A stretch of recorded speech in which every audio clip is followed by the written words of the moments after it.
Okay. Call a meeting to order.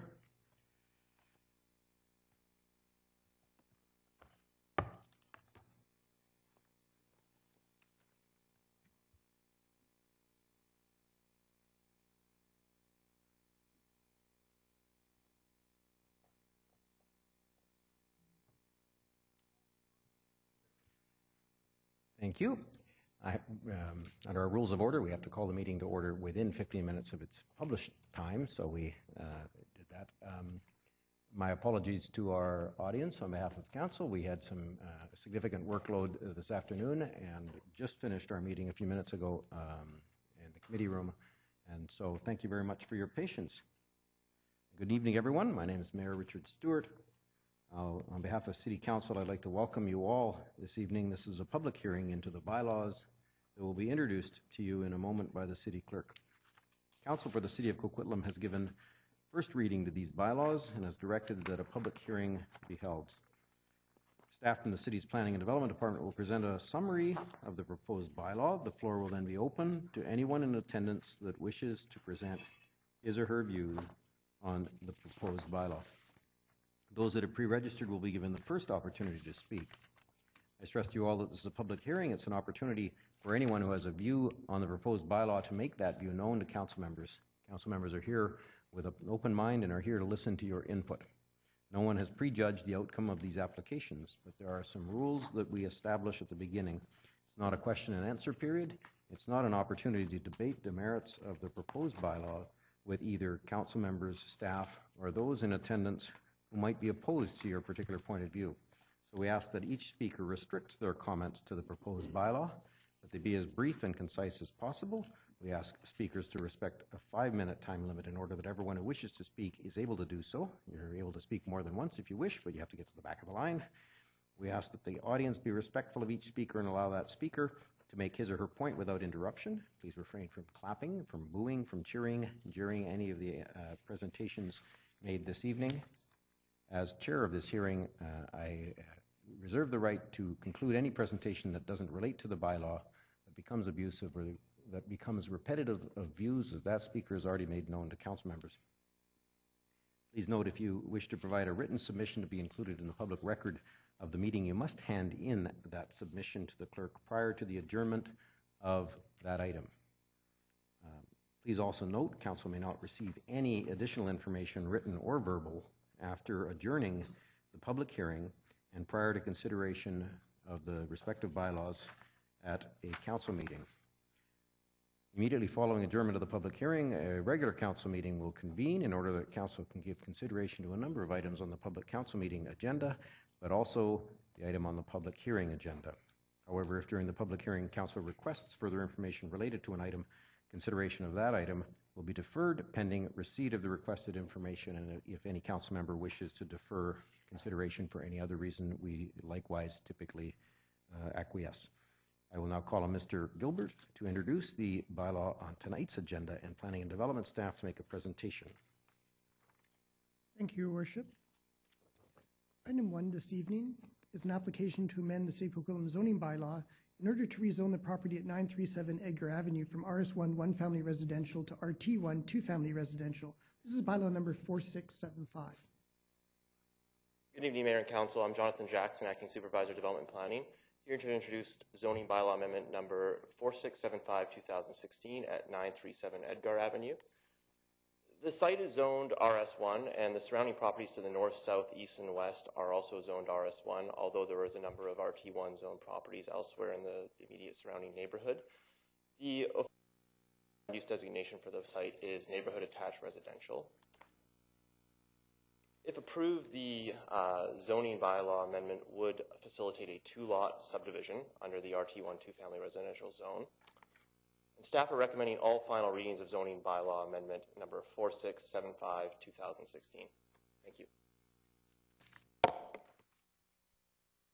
Thank you. I know I said that those who have pre-registered to speak will get the first opportunity.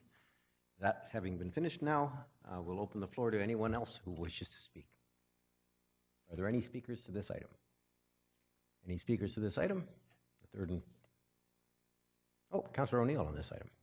Thank you. I don't want to jump in front of any member of the public that wants to come out, though. So far, nobody's moving. So I just had a question about something to do with this. And it's not actually the specific thing, but it's what the zoning allows. It allows secondary suite, a carriage house, or garden cottage.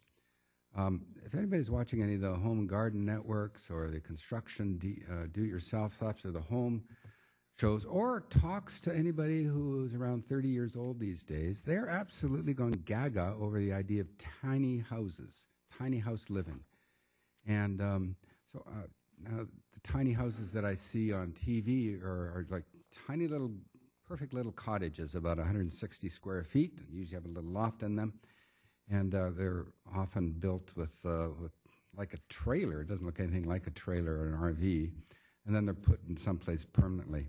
My question to staff, and I have alerted staff that I wanted to ask the question and get this out in the public, is would a tiny house, such as I've described and such as becoming quite the rage in younger generation, people talking about TV shows, would that be considered as a carriage house or a garden cottage and thus allowed in this zone, this rezoning if approved? Mr. Mac. Not that these proponents of this, the developers, are asking for this. I'm just using this as a general question. Launching pad. Thank you. Mr. McIntyre, are we small-minded about small houses? We're trying not to be tiny-minded here. Well, this is the right zone to ask this question. It's the RT1 zone where that type of housing choice, housing type would be allowed.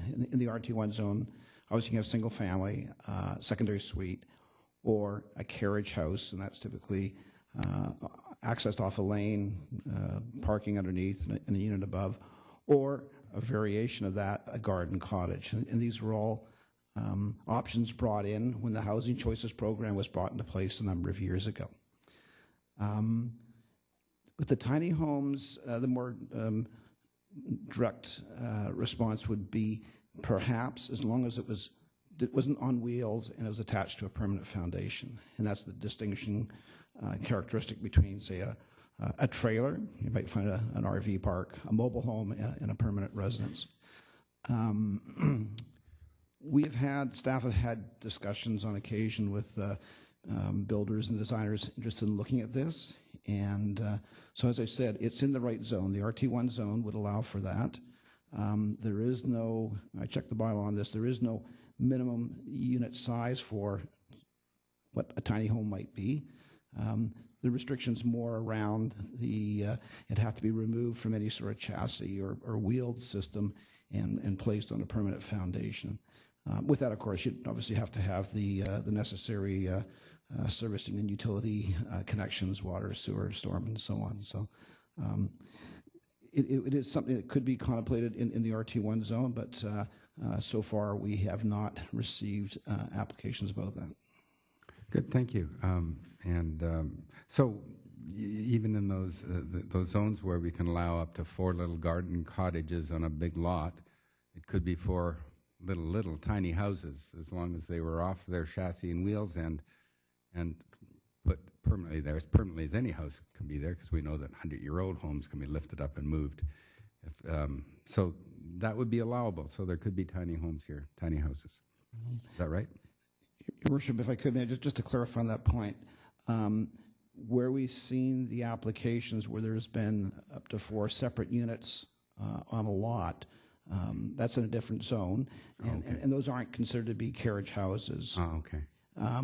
Again, it's the RT1 zone that has this option, and so the setup would be the principal dwelling and then either a carriage house or a garden cottage in the back. Now, this is something that could be looked at to be expanded.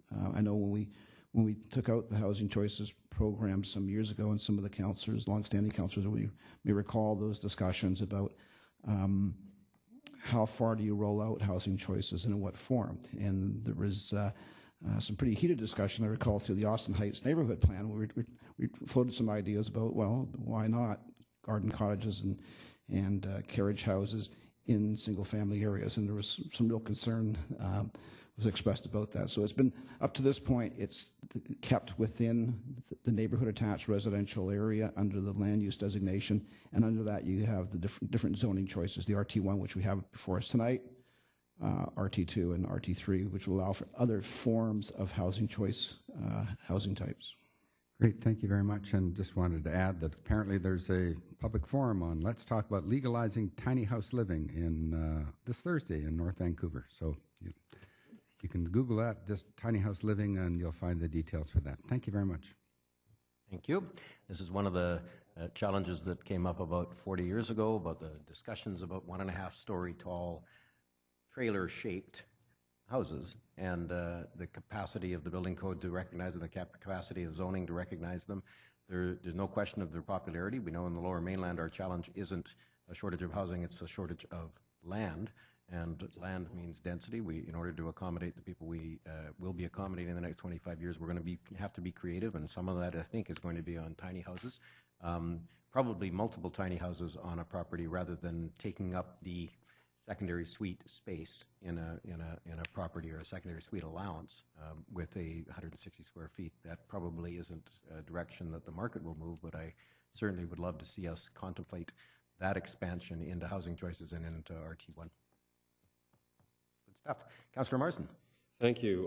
Just a question for staff. Do we foresee these to be rear-loaded lots? The access would be off the laneway? Mr. Jackson. Yes, through your worship. The proposed subdivision is a 10-meter wide width, which requires to have a rear lane access. So in this particular case, the garages will be relocated off of the rear lane, which is the high side of the lot to the north. Thank you. And is that lane complete as it is? The aerial looks like you can see it. I don't know if it's just tree overhangs, or is the lane in need of completion? Yes, through your worship. The lane is an existing sort of historic standard in terms of how it's built, but through the housing choice programs, full off-site perimeter servicing is required as part of the application. So in this particular case, for this frontage, that frontage will be upgraded to today's standards with the rollover curb and the 3.7 meter wide lane width. Thank you. Thank you. Councillor Reid. I just want to talk about the housing choices, seeing as Councillor O'Neill brought it up. The reason we have the little garden cottages was primarily for seniors, because a lot of the carriage houses, people were talking about, well, when your son reaches 20 and you sort of want to kick him out, and he has somewhere to go now that's close, you can still feed him, but at least he's, on his own property and does his own laundry. But you can tell I've had quite a few of those, can't you? When we got to the seniors, it was the garden cottages, because years ago there was development in like Mission and Abbotsford out there, and they had granny flats, and every house you could have a little granny flat, like a little cottage out there, and it was for your parents or that who wanted their own privacy and grow their little vegetables and have their own house but yet be close to you. And I think there's a spot for that again. And when we were doing housing choices, that was one of them.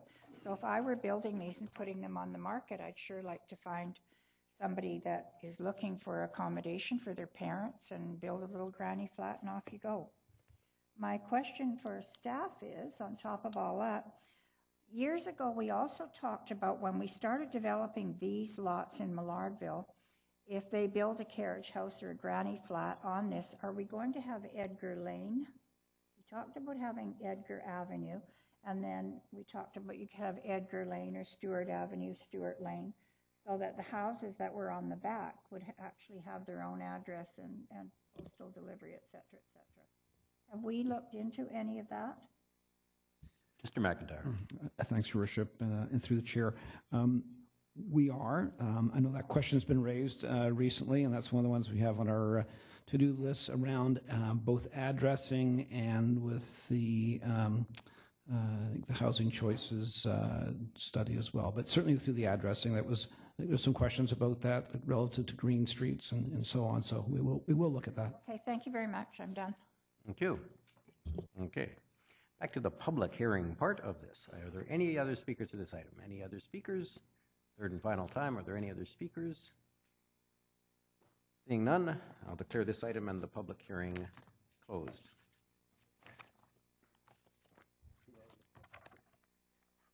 We will take a short recess while staff reconfigure, and now that they've done that,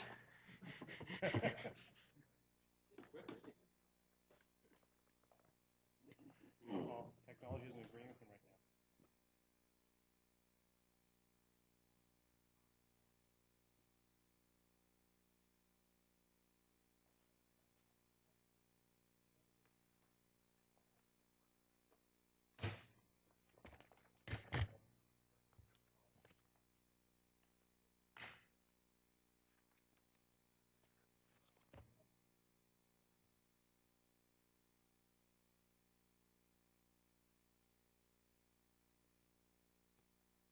okay, call a meeting to order.